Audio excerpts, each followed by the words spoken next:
বাহ মুস্তাফার ভাই কি চশমা পিনছা ইয়ে বাহ এবার ঈদত ফাটাফাটি দেখোন এ ডিম্পু ভাই ঈদ বুলি কথা ষ্টাইলটো কৰবাই লাগব তেতিয়াহে ছোৱালী পতিব ৪-৫টা মান কি কথা কয় মুস্তাফাৰ ভাই বৌ থাকাতে আৰু ছোৱালী চাবি খাতৰা দেখোন তই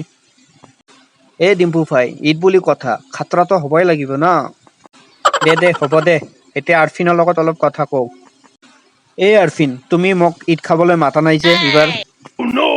ডিম্পু ভাইটি পাহৰি গৈছিলে তোমাক ঈদত মাতিবৰ কাৰণে মানে ৰজা ৰাখিছো না মই বহুতে ভোক লাগি আছিল এইবাৰ ঈদৰ খানা মই অকলে খাম সেইটো কাৰণে কাকো মাতাই নাই ভোকৰ কাৰণে কি কোৱা আৰফিন অকলে খাবা তুমি ঈদ তোমাৰ ঘৰত ঈদ খাবৰ কাৰণে মই ২-৩ দিনৰ পৰা খোৱাই নাই ঘৰত ভাত তোমাৰ ঘৰতে ঠিকছে খাম বুলি ভাবছিলো আৰু ঈদ বুলি কথা নহয় কি ধুনীয়া কাপোৰ পিন্ধি আহিছো মই তোমাৰ ইয়াতে যদি আহিছো যেতিয়া ঈদ খাইয়ে যাম আৰফিন মোকো অলপ দিবই লাগব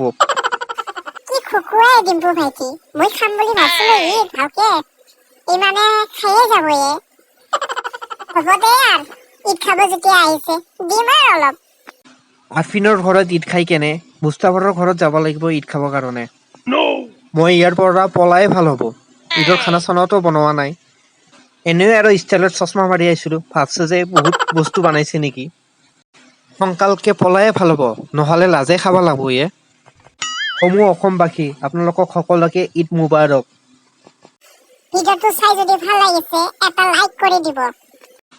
হেল্ল' দোস্ত আপোনালোকে যদি চেনেলটোত নতুন হয় তেতিয়াহ'লে চেনেলটো ছাবস্ক্ৰাইব কৰি দিব নাপাহৰিব